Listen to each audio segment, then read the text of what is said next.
The twin suns of Thalorus hung low in the sky, casting long shadows over the fields and rivers of the colony. Once this planet had been a symbol of peace and cooperation. Different alien species, farmers, engineers, traders, had lived together working side by side to build homes, markets, and schools. The city of Lorthan was known for its shining towers of glass built by the skilled Cathari artisans, while the surrounding countryside was filled with crops grown by the diligent Theral farmers. It was not a place of warriors or soldiers. It was a place where people believed conflict was far away, but the peace never lasted in this galaxy. The Drax Dominion came like a storm. They were not the first empire to expand across the stars, but they were the most feared. Tall, armored, and ruthless, the Drax believed in strength above all else. To them, other species were not equals but resources, slaves, workers, or cannon fodder. Their warships filled the skies of countless worlds, and their banners of black and crimson marked every planet they conquered. When the colonists of Thalorus first heard whispers of the Drax moving in their direction, many did not believe it. Some thought the Dominion would pass them by, uninterested in a small farming world. Others hoped that the galaxy's trade guilds or neighboring systems would intervene. "We are too small for them to notice," said the elders. "They will ignore us." But the Drax did not ignore anything. The first fleet arrived in the middle of the harvest season. Great warships broke through the atmosphere, blotting out the suns. The sky trembled with the thunder of their engines. The colonists gathered in the fields and stared upward, frozen in disbelief. Then the bombardment began. The ground shook as buildings crumbled. Towers of glass shattered into dust. Fires spread across the countryside. Families ran for shelter, clutching children, carrying only what they could in their arms. The Drax soldiers descended in drop pods, landing with violent crashes, their heavy boots pounding the soil. They carried weapons larger than most colonists had ever seen. Their voices were harsh and cold, barking orders in a language filled with growls and commands. The local defense forces tried to fight back. Old patrol ships rose into the skies to meet the invaders, but they were destroyed within minutes. Soldiers armed with simple rifles formed barricades, but the Drax swept through them like paper. In less than 3 days, the colony's defenses were broken. The Drax made their intentions clear. Thalorus now belonged to the Dominion. Colonists were forced from their homes, rounded up into camps, and separated. Some were dragged away to serve as workers in the mines, while others were locked in cages, waiting to be sold to the highest bidder. The once bustling streets of Lorthan fell silent. The towers no longer shone. They were blackened ruins. The people who had sung songs during the harvest now whispered prayers of survival. And yet, in the darkest nights, when the Drax patrols marched through the camps, there were still whispers among the colonists, whispers of a species unlike any other. They say there was a time, an elder whispered to a frightened group of children, when the humans fought the Dominion long ago. The children stared with wide eyes. Few of them had ever heard the word human. To them it was like a myth, a story told to give courage. "They are gone," another voice said bitterly. "Humans vanished centuries ago. If they were real, they would have stopped this." But the whispers continued. In the barracks, in the fields, in the broken ruins, the colonists told one another stories of a race that had never bent the knee to the Drax. A race that fought not for conquest, but for freedom. A race that had disappeared, perhaps destroyed, or perhaps waiting. The Drax laughed when they heard such talk. "Humans," they sneered, their sharp teeth flashing. "Ghosts in children's tales. No human fleet remains. We crushed them long ago." For the colonists, the truth was harder to know. Maybe humans were real once. Maybe they had been wiped out. Or maybe they had simply vanished into the dark corners of the galaxy, leaving the rest to suffer. Still, hope clung to the people of Thalorus. Fragile as a candle flame in a storm, one night, in the slave barracks outside the ruined city, a young colonist named Vera sat staring at the sky through the broken roof. She had lost her parents to the bombardment and now worked under Drax overseers, carrying heavy crates until her hands bled. She was tired, hungry, and afraid, but she could not stop herself from whispering to the stars. "If the stories are true," she said softly, "please come back. Please don't let us die here." Above her, the twin suns set, leaving only the stars burning in the endless black. No one answered. The days grew darker still. The Drax began preparing the colony for total control. They installed great war machines in the fields, turning fertile soil into staging grounds for new conquests. More warships gathered in orbit, preparing to use Thalorus as a forward base. The people's spirits broke further. For many, the idea of humans was nothing more than a dream. The Dracs were too strong. Their rule was unshakable. No savior would come. And yet, across the galaxy, far beyond the edge of known space, something stirred. Silent ships hidden in the void shifted their course. Old codes were transmitted between star systems, signals no one else could read. Orders were given in a language nearly forgotten. Humanity had heard the cries for help, and they were coming. Days on Thalorus dragged on under the shadow of the Dominion. The Drax patrols were everywhere. Their heavy boots echoed in the ruined streets. Their weapons glowed in the night, and their banners flew high over every captured building. The colonists lived in silence, afraid to speak, afraid to dream. Vera, the young colonist who had once whispered her plea to the stars, now worked in the ruins of Lorthan. Each day she carried rubble away from broken towers, watched by a Drax overseer with a whip-like weapon at his side. She did not dare look up at the sky anymore. To her, the stars had remained cold and silent. No help was coming. The Dominion wanted the colonists broken. They wanted no resistance, no sparks of hope. And for a time they succeeded. Then it happened. It began on a quiet morning. The twin suns rose as usual, but the light seemed dimmer that day, the air heavier. Colonists in the workfield stopped as a strange vibration hummed through the ground. The overseers barked at them to continue, but even the Drax paused, lifting their reptilian heads toward the sky. The hum grew louder. The air trembled. Birds scattered from the forests and the rivers rippled as if something massive pressed down upon them, and then the sky tore open. At first it looked like a distortion, a ripple in the clouds. Then the shapes emerged, sleek black ships cutting through the atmosphere like blades. They were not Drax designs. Their angles were sharper, their thrusters roared with controlled fury, and their descent was precise, deliberate. The colonists stared in shock. The older ones gasped. The word spread on trembling lips, humans. The Drax laughed at first. Their commanders barked with cruel amusement. So the ghosts still fly? One sneered. Then let us show these relics what true power looks like. But when the human dropship slammed into the ground, the laughter ended, with thunderous hisses. The doors opened and armored figures stepped out. They were tall, but not monstrous like the Drax. Their armor gleamed with a matte finish, dark with streaks of silver. Their helmets were smooth, with glowing visors that scanned the battlefield. Every movement was sharp, controlled, disciplined. The colonists had never seen such soldiers. The first squad spread out in silence. No wasted gestures, no fear. Their weapons, compact but deadly, rose as one. In seconds, beams of light tore across the field, striking the Drax patrols with surgical precision. The overseers who had once barked orders fell without time to scream. The colonists froze in disbelief. Could this be real? Was this not another cruel trick of the Dominion? The answer came in the way the humans fought. Every shot was placed with care. Every movement covered another soldier. When one advanced, another provided cover. Their boots moved with a steady rhythm, not rushing, not stumbling. They did not waste their voices shouting. Their helmets carried signals between them. It was like watching a single being made of many parts. The Drax retaliated quickly. War horns blared and armored soldiers stormed the streets. They outnumbered the humans 5-1. Their heavy rifles spat fire. Their war cries shook the ground, but the humans did not falter. They met the Drax charge head-on, their formation unbroken.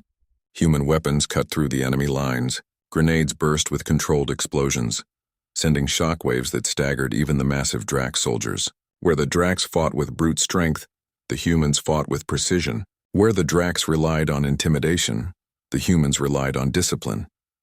The colonists watched in awe as the impossible unfolded before them. For the first time since the invasion, the Drax were not advancing. They were retreating. In the shadows of a ruined schoolhouse, Vera crouched with a group of children. Her heart pounded in her chest as she peeked through a broken window. She saw a human soldier kneel beside a wounded colonist, quickly pulling a small device from his pack. To her amazement, the device scanned the wound and sprayed a mist that sealed it instantly. The soldier gave the colonist a reassuring nod before standing to rejoin the fight. It was not only their strength that shocked her, it was their care. The Drax commanders grew furious. They ordered their war machines forward.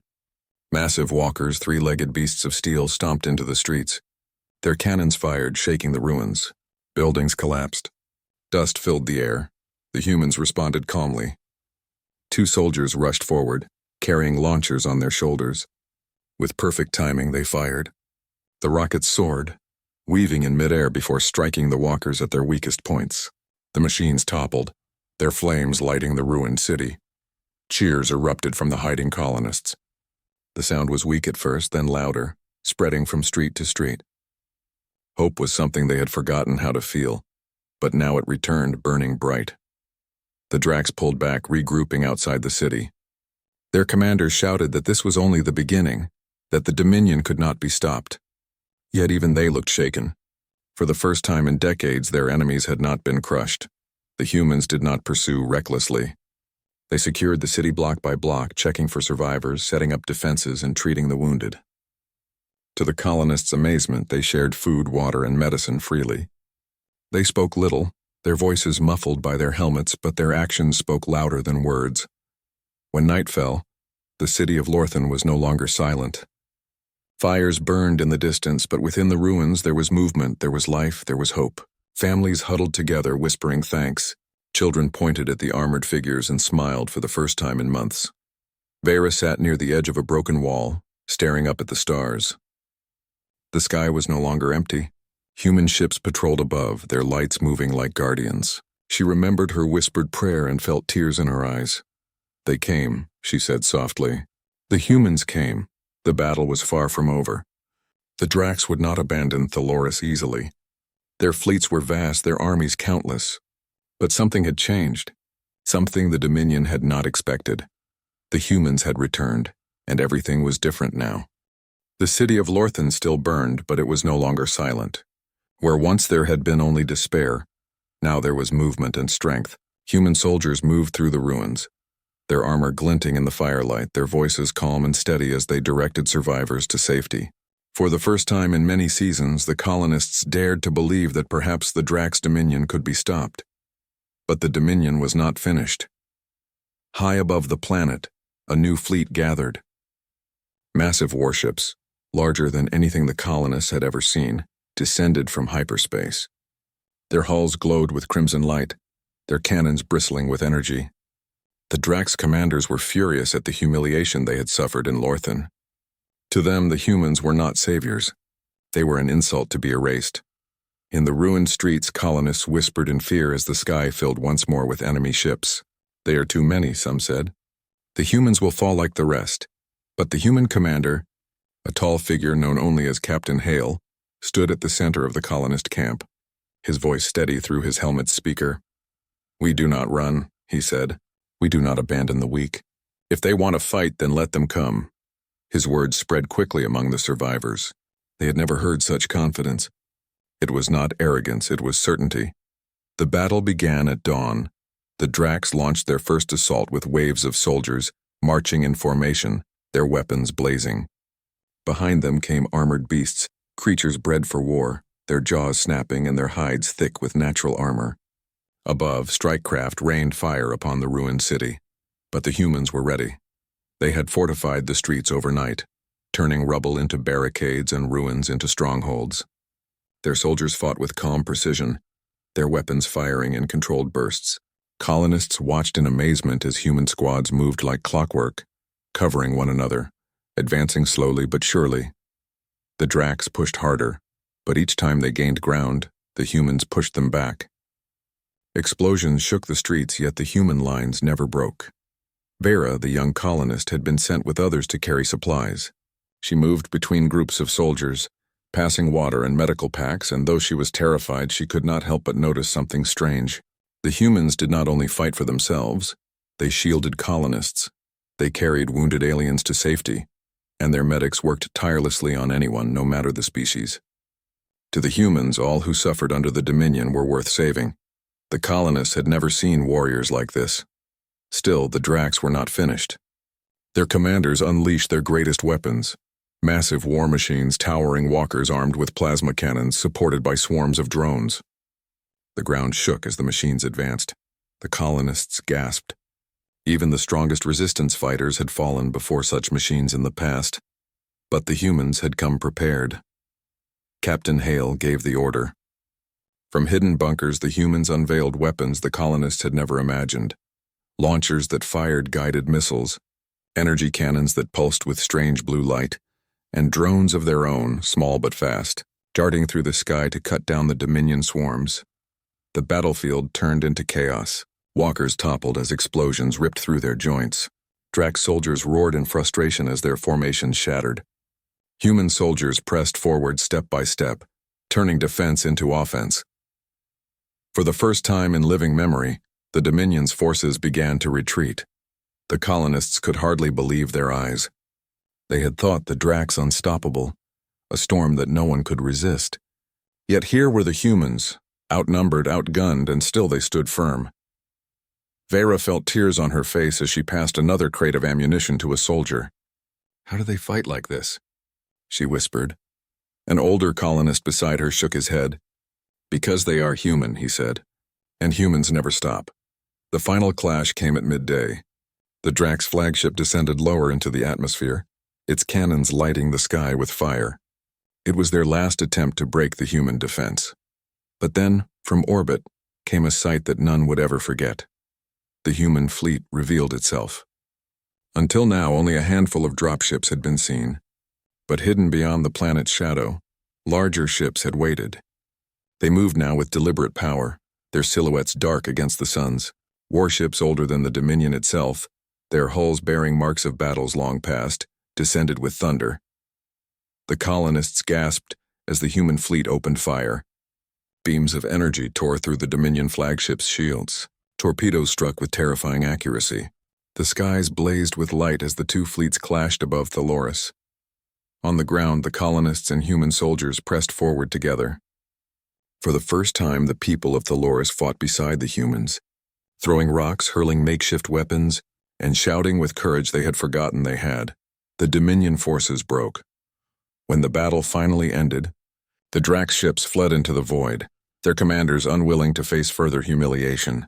The war machines lay in smoking ruins, and the once proud soldiers of the Dominion lay scattered in defeat. The colonists stood in stunned silence. They had survived. They were free. Captain Hale removed his helmet, revealing a face lined with scars and determination. He looked at the gathered colonists and spoke with calm strength. "This is not the end," he said. "The Dominion will return. They always return. But now you know you are not alone. Humanity has returned to the galaxy, and we will not stop until every world is free." The word spread like fire. Survivors whispered them to one another, then shouted them in triumph. For the first time in generations, they felt something stronger than fear. They felt hope. That night, the stars above Thaloris seemed brighter. Human ships patrolled the skies, their lights shining like beacons. Families huddled together, whispering stories not of despair, but of victory. Vera sat beside a fire, staring upward. She remembered the night she had whispered her desperate plea to the stars. Now she smiled through her tears. "They heard us," she said. "They really came." And across the galaxy, word spread quickly. The Dominion was shaken. The colonies stirred, and the old stories of humans were spoken once more. They were not gone. They had only been waiting, and now everything had changed.